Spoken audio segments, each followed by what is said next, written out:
8 മണിക്ക് തുടങ്ങിയ ഡബ്ബിങ് 12:30 ആയപ്പോഴാണ് എനിക്ക് മനസ്സിലാവുന്നത് ഞാൻ ആകെ 4 സീൻ തീർത്തിട്ടില്ല.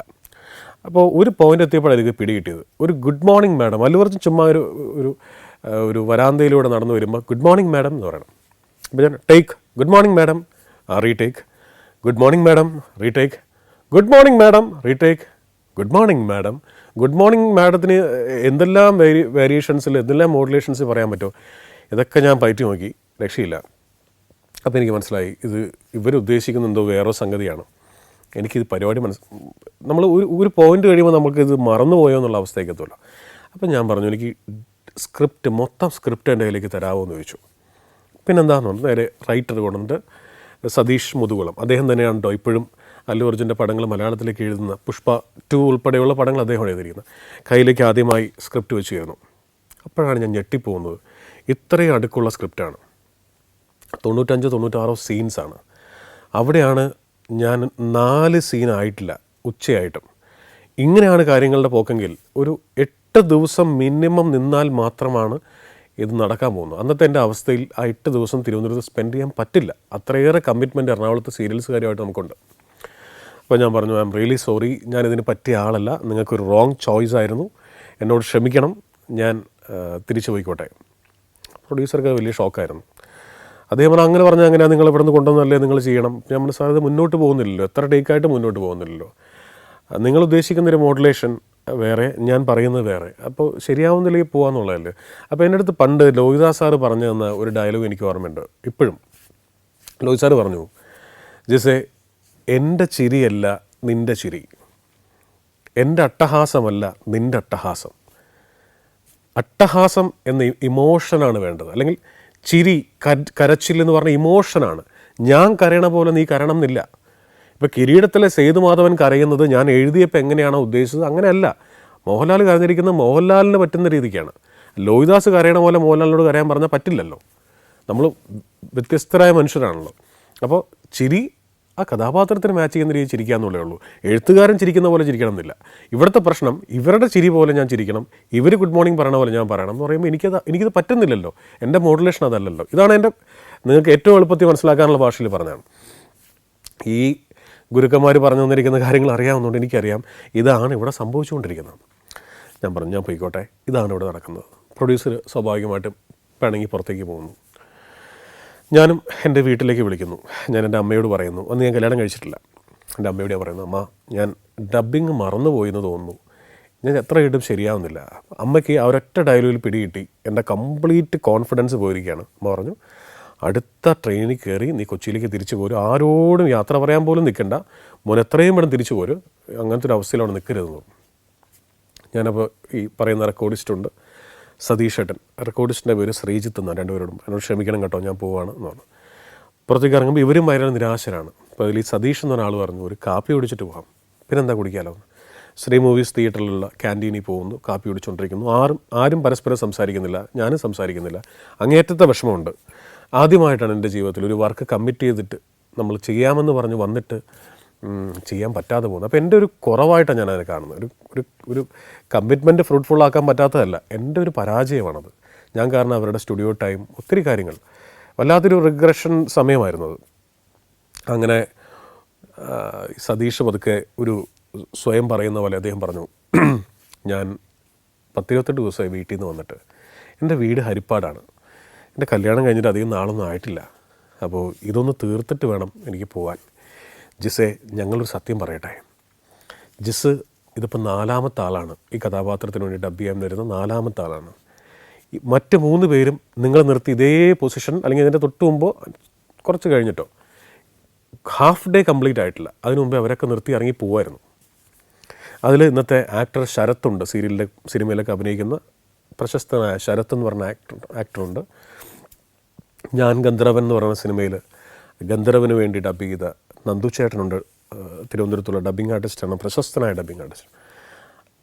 ഇങ്ങനെ 3 പേരാണ് ഇട്ടിട്ട് പോയിരിക്കുന്നത്. ഇപ്പം ഞാൻ 4ാമത്തെ ആളാണ്.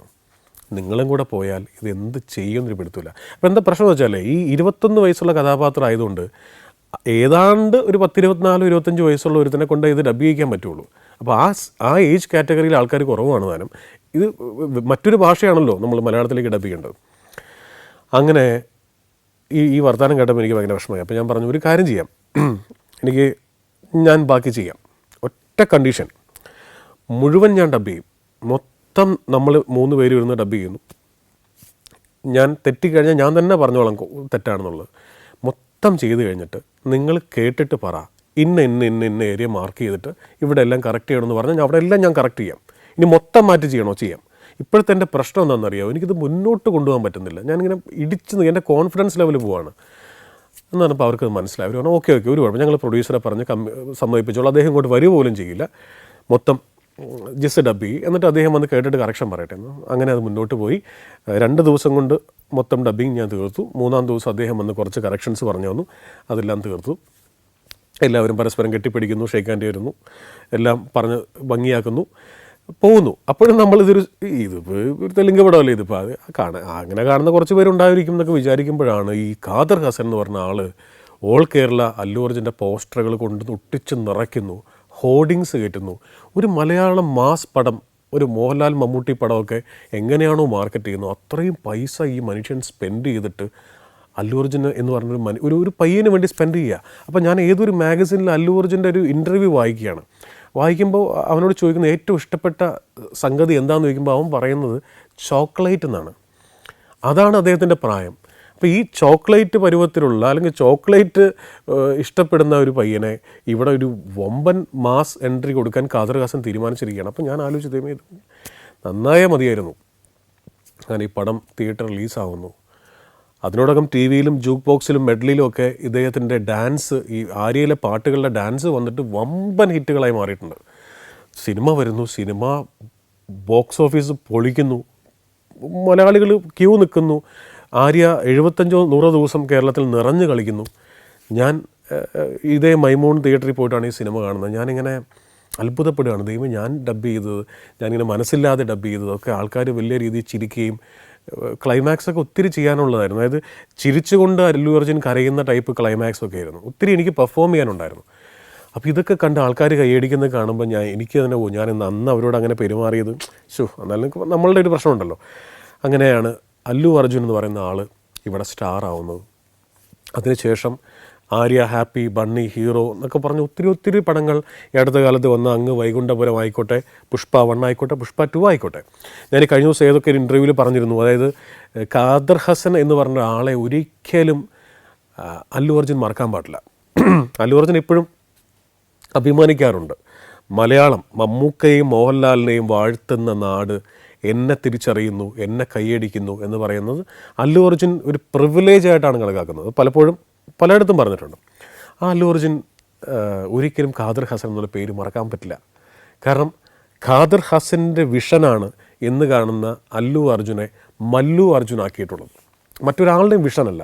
മറ്റുള്ള ഇപ്പോഴത്തെ ഡിസ്ട്രിബ്യൂട്ടേഴ്സൊക്കെ ഇതിൻ്റെ മറ്റ് കൊമേഴ്ഷ്യൽ സാധ്യതകൾ കണ്ടുകൊണ്ട് മാത്രം ഡിസ്ട്രിബ്യൂഷൻ എടുക്കുന്നു, അല്ലാണ്ട് വേറെ അല്ലു അർജുനോടുള്ള പ്രത്യേകിച്ചുള്ള പ്രതിബദ്ധതയൊന്നുമില്ല.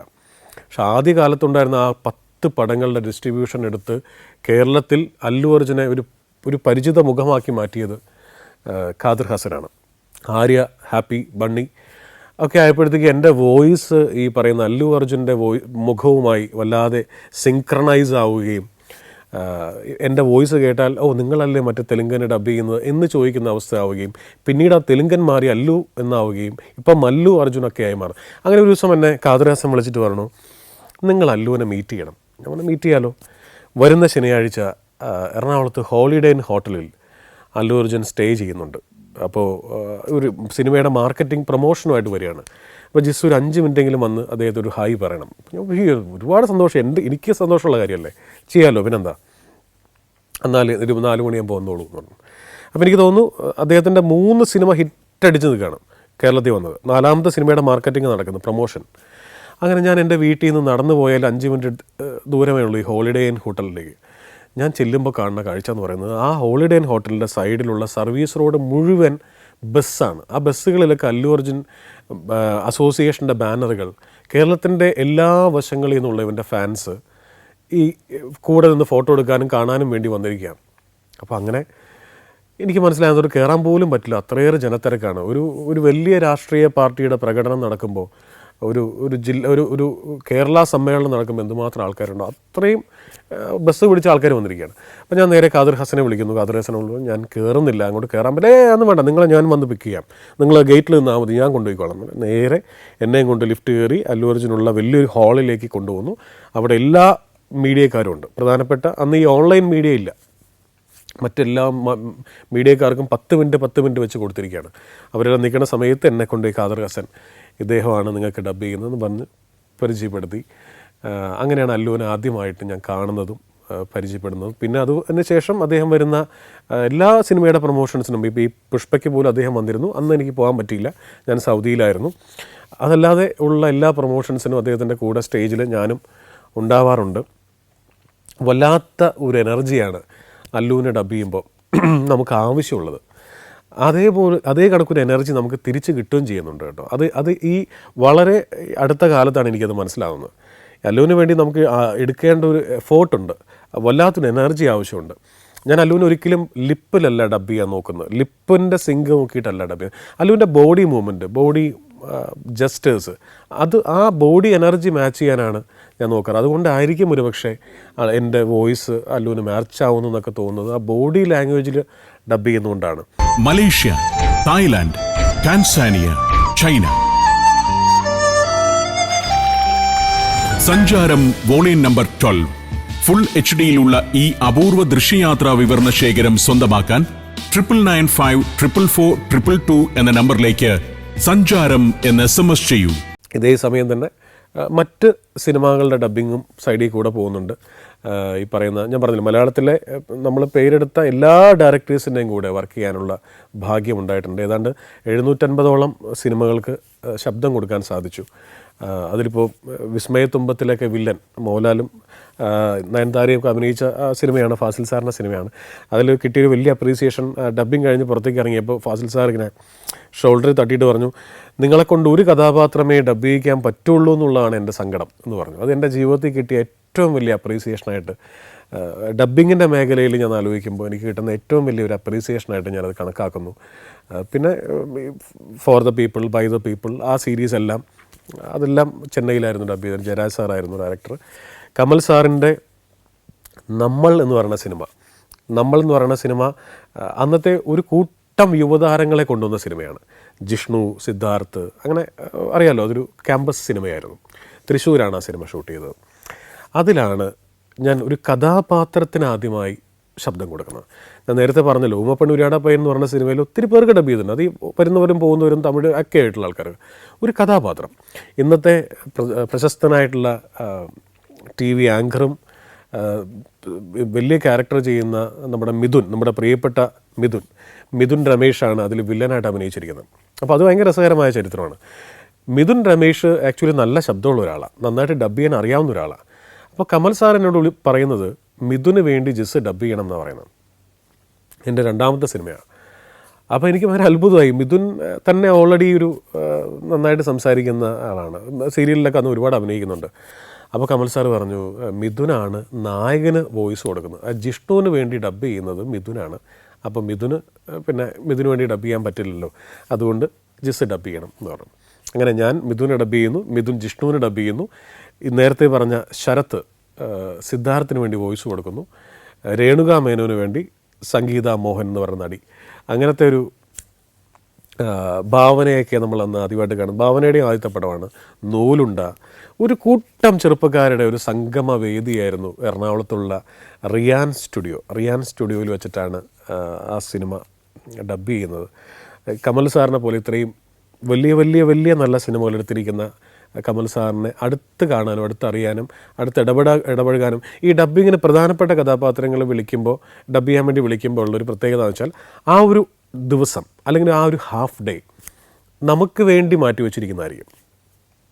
നമുക്ക് വേണ്ടി അത് മറ്റാരുമില്ല. സംവിധായകൻ, അസോസിയേറ്റ് ഡയറക്ടർമാർ, അസിസ്റ്റൻറ്റ് ഡയറക്ടർമാർ, റെക്കോർഡിസ്റ്റ്, നമ്മൾ മാത്രമേ ഉള്ളൂ. നമ്മളാണ് ആർട്ടിസ്റ്റിൻ്റെ വശത്ത് നിൽക്കുന്നത്. അപ്പോൾ അന്ന് ചായ കുടിക്കുന്ന മുതൽ ഉച്ചയ്ക്ക് ഊണ് കഴിക്കുന്ന മുതൽ അത് കഴിയുന്നവരെ ഇവരുടെ ഒപ്പമാണ് നമ്മുടെ സഹവാസം. അപ്പോൾ നമ്മൾ സിനിമയിൽ കണ്ട് മോഹിച്ച് നമ്മളെ വിസ്മയിപ്പിച്ച് ഇവരുമായിട്ട് ഒത്തിരി കഥകൾ പങ്കിടാനും, ഞാൻ അസിസ്റ്റൻറ്റ് ഡയറക്ടറായിട്ട് പഠിക്കാൻ പോയിട്ടില്ല സിനിമ ചെയ്യുമ്പോൾ. ഇതുവരെ പോയിട്ടില്ല. ഒരു ഇൻസ്റ്റിറ്റ്യൂട്ടിലും സിനിമ പഠിക്കാൻ പോയിട്ടില്ല. എൻ്റെ സിനിമ പഠന കളരി എന്ന് പറയുന്നത് ഈ ഡബ്ബിംഗ് തിയേറ്ററാണ്. ഷോട്ടുകൾ, ഒരു തവണ കണ്ട ഷോട്ടുകൾ റിപ്പീറ്റായി കാണാം. ഓരോ ഷോട്ടിന് പുറകിലുള്ള ഗ്രാഫിക്സ് ഇല്ലാതെയുള്ള അവസ്ഥ എന്താണ്. ഇപ്പോൾ പുഷ്പയൊക്കെ കാണുമ്പോൾ എനിക്ക് ഡബ്ബിംഗ് തിയേറ്ററിൽ കാണാം, അന്ന് ഗ്രാഫിക്സ് കഴിഞ്ഞിട്ടില്ല. അപ്പോൾ ഒരു ഫൈറ്റ് സീനാണെങ്കിൽ റോപ്പുകൾ കാണാം, എങ്ങനെയാണ് ഇത് ഷൂട്ട് ചെയ്തതിൻ്റെ എല്ലാ ടെക്നിക്കൽ വശങ്ങളും എനിക്ക് പഠിക്കാൻ പറ്റിയ ഒരു മേഖലയായിരുന്നു ഡബ്ബിംഗ് തിയേറ്റർ. ഹരിഹരൻ സാറിൻ്റെ കൂടെയൊക്കെ സിനിമ വർക്ക് ചെയ്യുക എന്ന് പറയുന്നത് എന്തൊരു മനോഹരമായ ഓർമ്മകളാണെന്നറിയാമോ. അതേപോലെ ലോഹിദാസ് സാറ്, ലോഹിദാസ് സാറിൻ്റെ ഏറ്റവും വലിയ പ്രത്യേകത എന്ന് പറയുന്നത്, ലോഹിദാസ് സാറ് ഉള്ളിൽ വല്ലാത്ത സങ്കടം സൂക്ഷിച്ചിരുന്ന ഒരാളാണ്. അപ്പോൾ അതിലേക്ക് വരുമ്പോൾ ലോഹി സാറും ഞാനുമായിട്ടുള്ള കണക്ഷൻ എങ്ങനെയാണെന്നും കൂടെ പറഞ്ഞേക്കാം. ചക്രം എന്ന് പറയുന്ന സിനിമയുടെ ഡബ്ബിങ്ങിന് എന്നെ വിളിക്കുകയാണ്. ചക്രം അപ്പോൾ വില്ലന് വേണ്ടിയിട്ടാണ്. ഭയങ്കര എക്സൈറ്റ്മെൻറ്റിൽ അവിടെ ചെല്ലുമ്പോൾ പ്രൊഡക്ഷൻ കൺട്രോളർ പറയണു, വലിയ എക്സൈറ്റ്മെൻ്റ് ഒന്നും വേണ്ട, കാരണം ഓൾറെഡി 10-18 പേരെ ടെസ്റ്റ് ചെയ്തിട്ട് സാറ് പാസ്സാക്കിയിട്ടില്ല. അപ്പോൾ അതുകൊണ്ട് നിങ്ങളും ഓക്കെ ആവുമെന്ന് തോന്നുന്നില്ല, എന്തായാലും ചെയ്തു നോക്കൂ, സാറ് കൊണ്ടുവരാൻ പറഞ്ഞു. ഞാനും ഡബ്ബിംഗ് തിയേറ്ററിൽ ചെല്ലുന്നു. ലോഹി സാറും റെക്കോർഡിസ്റ്റും അസോസിയേറ്റും മാത്രമേ ഉള്ളൂ. സ്വാഭാവികമായിട്ട് 3 സീൻ എടുത്തപ്പോൾ പുള്ളി പറഞ്ഞു, ഇതല്ല ഞാൻ മനസ്സിൽ കാണുന്ന ശബ്ദം. ഓക്കെ സാർ, സന്തോഷം, സാറിനെ പരിചയപ്പെടാൻ പറ്റില്ലോ. താൻ എന്ത് ചെയ്യുന്നു? ഞാൻ പറഞ്ഞു, ഞാനിങ്ങനെ ഡബ്ബിങ് ആയിട്ട് നടക്കുകയാണ്, സീരിയൽസൊക്കെ ഡബ്ബ് ചെയ്യും. ഈ ഡബ്ബിങ് കൊണ്ടൊക്കെ ജീവിക്കാൻ പറ്റുമോ എന്ന് ചോദിച്ചു. ഞാൻ പറഞ്ഞു, സാറേ മുന്നോട്ട് അങ്ങനെയൊന്നും അറിയില്ല, ആസ് ഇറ്റ് ഈസ് നല്ല തിരക്കാണ്. അത് ശരി, എവിടെയാണ് എൻ്റെ വീട്? ഞാൻ പറഞ്ഞു, ഇങ്ങനെ അടുത്താണ്. അത് ശരി, താൻ ഭക്ഷണം കഴിച്ചോ? ഞാൻ പറഞ്ഞു, ഇല്ല, ഉച്ചയ്ക്ക് ഊണ് കഴിക്കണം. എവിടെ നിന്ന് കഴിക്കും? വീട്ടിൽ പോകും. വേണ്ട, ഒരുമിച്ച് കഴിക്കാം. അതൊരു വല്ലാത്ത, എന്നെ സംബന്ധിച്ചോളം വല്ലാത്തൊരു വാതിൽ തുറക്കുന്ന ദിവസമായിരുന്നു അത്. വല്ലാത്ത പ്രകാശം കിട്ടുന്നൊരു ദിവസമായിരുന്നു. ലോഹി സാറ് എന്നെ ഭക്ഷണത്തിന് ക്ഷണിക്കുകയാണ്. നേരെ ലോഹി സാറ് താഴത്തേക്ക് ഇറങ്ങി വരുന്നു. റിയാൻ സ്റ്റുഡിയോയിൽ മുകളിൽ ഡബ് ചെയ്യുന്ന ഞാൻ സാറിനോട് ഇറങ്ങി വരുന്നു. അസോസിയേറ്റ് അസിസ്റ്റൻറ്റ്മാരൊക്കെ നേരെ ക്യാൻറ്റീനിലേക്ക് കയറി പോകുന്നു. സാർ ഒപ്പം നിൽക്കുന്നു. അപ്പോൾ ഞാൻ സാറിനോട് എന്തൊക്കെയോ ചോദിക്കുന്നുണ്ട് കേട്ടോ. അതുകൊണ്ടാണ് സാറിൻ്റെ സിനിമകൾ എനിക്ക് വല്ലാത്ത ഇഷ്ടമായതുകൊണ്ടാണ് ഇന്നും എൻ്റെ ഏറ്റവും ഫേവറേറ്റ്, ലോകത്തിലെ ഏറ്റവും മികച്ച സിനിമ ചോദിച്ചാൽ കിരീടം എന്ന് പറയാൻ ഇഷ്ടപ്പെടുന്ന ഒരാളാണ്. കിരീടം ഏറ്റവും മികച്ച സിനിമ ചോദിച്ചാൽ. അപ്പോൾ അത് എഴുതിയ ആളാണ് ലോഹി സാർ. അപ്പോൾ സ്വാഭാവികമായിട്ടും ആ ഒരു എക്സൈറ്റ്മെൻറ്റും എൻ്റെ പ്രായത്തിൻ്റേതായ എന്താ പറയുക, പക്വതയില്ലായ്മയൊക്കെ വല്ലാത്ത എക്സൈറ്റ്മെൻറ്റായി പുറത്ത് വന്നിട്ടുണ്ടാകാം. അദ്ദേഹം പറഞ്ഞു, ഇങ്ങനെ നിൽക്കുന്നു. അപ്പം എന്നോട് ഞാൻ എന്തോ ചോദിച്ച് പുള്ളി മറുപടി പറഞ്ഞു. അപ്പം ഇറങ്ങി വരുമ്പോൾ ഒരു കൂട്ടം മരപ്പണിക്കാർ, ആശാരിമാർ റിയാൻ സ്റ്റുഡിയോന് മുമ്പിൽ ഇരുന്ന് വർക്ക് ചെയ്യുന്നുണ്ട്. റിയാൻ സ്റ്റുഡിയോൻ്റെ തന്നെ എന്തോ വർക്ക് ചെയ്തുകൊണ്ടിരിക്കുകയാണ്. അപ്പം അദ്ദേഹം ഇങ്ങനെ മുണ്ടിങ്ങനെ മടക്കി കുത്തി നടക്കുകയാണ്. അവിടെ എത്തിയിട്ട് ഈ ആശാരിമാരുടെ അടുത്ത് എത്തിയപ്പോൾ ഇയാൾ ഈ മുണ്ടിങ്ങനെ മടക്കി കുത്തി അഴിച്ചിട്ടു. ലോഹി സാർ അഴിച്ചിട്ടിട്ട് ഇങ്ങനെ നിൽക്കുകയാണ്, ഇങ്ങനെ നോക്കിയിരിക്കുകയാണ്. അപ്പം ഞാൻ എന്തോ സാറിനോട് ചോദിച്ചു, സാറ് കേൾക്കുന്നേ ഇല്ല. ഞാനിങ്ങനെ സൈഡിൽ നിൽക്കുന്നു. ഈ ആശാരിമാർ പണിതുകൊണ്ടിരിക്കുന്നു നോക്കുന്നു. അപ്പോൾ ഈ ആശാരി ഇങ്ങനെ ഉള്ളിയിൽ അടിച്ചുകൊണ്ടിരിക്കുന്ന സമയത്ത് പെട്ടെന്ന് ഇങ്ങനെ നോക്കിയപ്പോൾ ലോഹി സാർ നോക്കിക്കൊണ്ടിരിക്കുന്നു. ലോഹി സാറിന് അന്ന് ആര് കണ്ടാലും തിരിച്ചറിയാവുന്നൊരവസ്ഥയാണ്. നമ്മുടെ ഇത്രയും വലിയ ഏസ് ഡയറക്ടർ ലോഹിദാസ്. അപ്പോൾ അടിക്കുന്ന ആശാരി അടി നിർത്തി, ആശാര്യമാരെല്ലാം അടി നിർത്തി ഇങ്ങനെ പതുക്കെ നോക്കി. അപ്പോൾ ലോഹി സാർ ഇങ്ങനെ നിൽക്കുകയാണ്, ഇങ്ങനെ ഈ താടി തടവലുണ്ട്, ഇങ്ങനെ നോക്കിക്കൊണ്ടിരിക്കുകയാണ്. അപ്പോൾ തന്നെ ഇവരിങ്ങനെ ഇവരുടെ കംപ്ലീറ്റ് എന്തോ കോൺഫിഡൻസ് പോയിട്ട് ഇവരിങ്ങനെ പതുക്കെ ലോഹി സാർ നോക്കുന്നു, പണിയെടുക്കാൻ തുടങ്ങുന്നു. ഇവരുടെ കംപ്ലീറ്റ് കയ്യിൽ നിന്ന് പോകുന്നു. അപ്പോൾ ലോഹി സാർ അദ്ദേഹത്തിൻ്റെ ഏതോ ഒരു കഥാപാത്ര സൃഷ്ടിയിലേക്ക് കടന്നു കഴിഞ്ഞു എന്ന് എനിക്ക് മനസ്സിലായി. ഒരു ആശാരി, കുറേ ആശാരിമാർ പണിയുന്നു. അദ്ദേഹം ഏതോ അമരത്തിലെ അച്ചൂട്ടീനൊക്കെ എഴുതിയ ആളല്ലേ, അങ്ങനെ എന്തോ ഒരു റോ കഥാപാത്രത്തിലേക്ക് അദ്ദേഹം കയറിയിട്ടുണ്ടാവാം.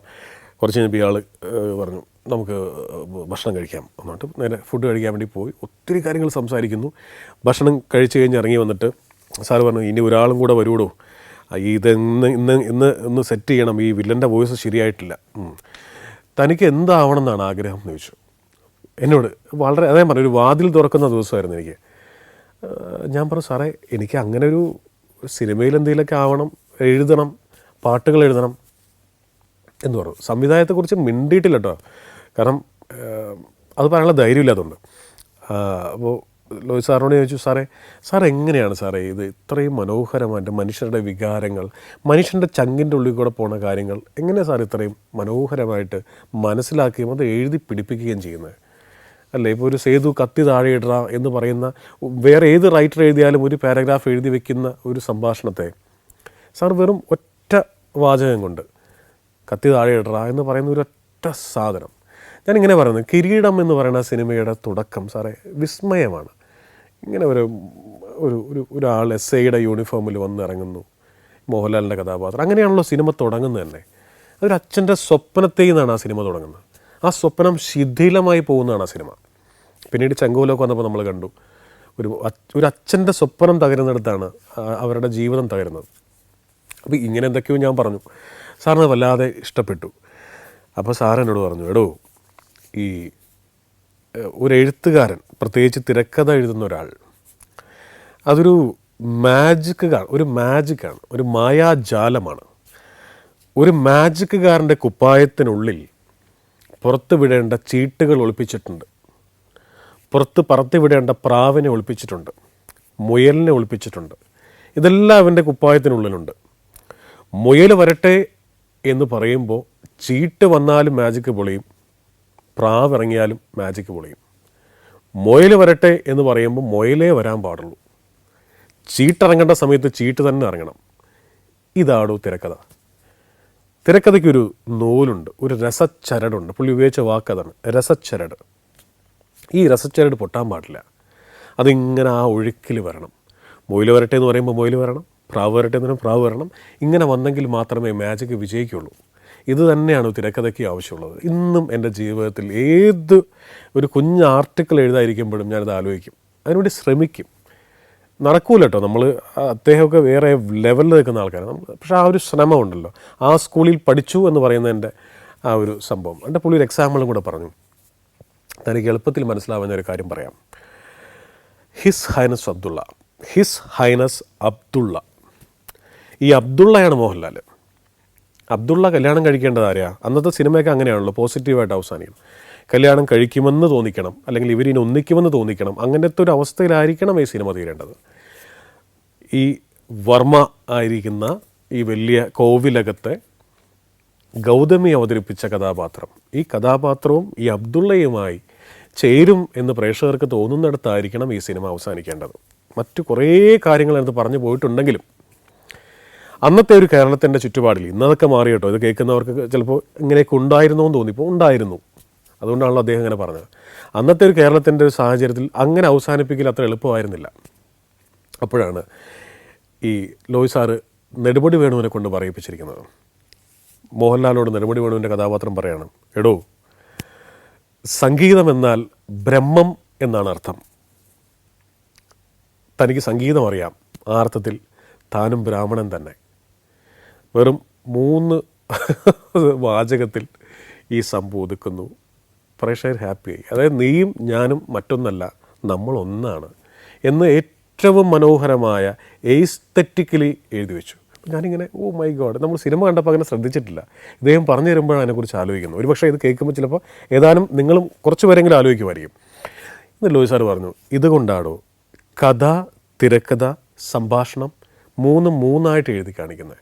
രചന എന്ന് മാത്രം എഴുതി കാണിച്ചാൽ അങ്ങനെ എഴുതി കാണിക്കാം. പക്ഷേ കഥ, നല്ലൊരു കഥ എഴുതുന്ന ഒരാൾ നല്ലൊരു തിരക്കഥാകാരനാവണം എന്നില്ല. നല്ല തിരക്കഥ എഴുതുന്ന ഒരാൾ നല്ല സംഭാഷണം എഴുതുന്ന ആളാവണം എന്നില്ല. ഇത് 3 കൂടെ അപൂർവം ആൾക്കാർക്ക് പറ്റുന്ന കാര്യമാണ്. ചിലർക്ക് നന്നായിട്ട് കഥ കണ്ടുപിടിക്കാൻ പറ്റുമായിരിക്കും, പക്ഷേ തിരക്കഥ എഴുതി ഫെയിലാക്കും. അവിടെയാണ് നമ്മൾ ഈ ലോഹി സാറും ഈ പറയുന്ന പത്മരാജൻ സാറും ടി ദാമോദരൻ മാഷും ശ്രീനിവാസനും സിദ്ദിഖ് ലാലും ഒക്കെ നമ്മളെ വിസ്മയിപ്പിച്ചിട്ടുള്ളത്. കഥ, തിരക്കഥ, സംഭാഷണം ഏറ്റവും മനോഹരമായി ഒരു കഥയെ ഏറ്റവും മനോഹരമായി തിരക്കഥയാക്കുന്നു. ആ തിരക്കഥയെ ഏറ്റവും മനോഹരമായി നമ്മുടെ ചങ്കിക്കൊണ്ട് നടക്കുന്ന ഡയലോഗ്സ് ആയിട്ട് മാറ്റുന്നു. അപ്പോൾ ഇങ്ങനെയാണ് ഞാനും ലോഹിതദാസ് സാറുമായിട്ടുള്ള ഒരു സൗഹൃദത്തിൻ്റെ തുടക്കം. മോഹൻലാൽ സാറ് മംഗലാപുരത്ത് ഒരു സിനിമ ഷൂട്ട് ചെയ്തുകൊണ്ടിരിക്കുകയാണ്. സിനിമയുടെ പേര് കായംകുളം കൊച്ചുണ്ണി. അങ്ങനെ ഞാൻ മോഹൻലാൽ സാറിൻ്റെ മാനേജറെ വിളിക്കുന്നു. അപ്പോൾ മാനേജർ പറയുന്നു, നിങ്ങൾ നാളെ രാവിലെ കറക്റ്റ് 8 മണിക്ക് ഇന്ന് ക്ലാസിക്സ് എന്ന് മറ്റുമാണ് പേര്, ഈ ഹോട്ടലിൻ്റെ ലോബിയിലുണ്ടാവണം, സാറിനെ മീറ്റ് ചെയ്യണം, കഥ കേൾപ്പിക്കണം. ഞാനിവിടുന്ന് ട്രെയിൻ കയറി പോകുന്നു. മംഗലാപുരത്ത് തൊട്ടടുത്തൊരു ഹോട്ടലിൽ താമസിക്കുന്നു. രാവിലെ കറക്റ്റ് 7:55 ആയപ്പോൾ ഞാൻ ലോബിയിൽ റെഡിയാണ്. കറക്റ്റ് 8:05 ആയപ്പോൾ എനിക്ക് കേൾക്കാം ഫുഡ് സ്റ്റെപ്സ് ഇങ്ങനെ ദൂരെ നിന്ന് വരുന്നു. അപ്പോൾ എൻ്റെ ചങ്കിടിപ്പ് കൂടുകയാണ്. മലയാളത്തിൽ ഞാൻ ഏറ്റവും അധികം ആരാധിക്കുന്ന ഒരു നടൻ, ലോകത്തിലെ തന്നെ ഏറ്റവും റിഫൈൻഡ് ആക്ടർ എന്ന് ഞാൻ വിളിക്കുന്ന ഒരു ആക്ടർ, അത്രയും തന്നെ ഒരു വലിയ സ്പിരിച്വൽ ഹ്യൂമാൻ ബീയിങ്, ഇദ്ദേഹത്തെ ഞാൻ മീറ്റ് ചെയ്യാൻ പോവാണ് ആദ്യമായി. ഇതുവരെ അടുത്ത് സംസാരിച്ച് ഷെയ്ക്ക് ഹാൻഡ് പോലും കൊടുത്തിട്ടില്ല. നടന്നു വരുന്നു, അടുത്തെത്തി. ലോബിയിൽ വേറെ ആരുമില്ല, നേരം വെളുത്ത് 8 മണിയായിട്ടുള്ളൂ. നടന്നു വന്നു, കറക്റ്റ് എന്നെ ഇങ്ങനെ നോക്കി, ഇങ്ങനെ നോക്കിയിട്ട് ചോദിച്ചു, നിങ്ങളാണോ എന്ന് ചോദിച്ചു. ഞാൻ അതെ സാറേ, വരൂ ചെന്നു.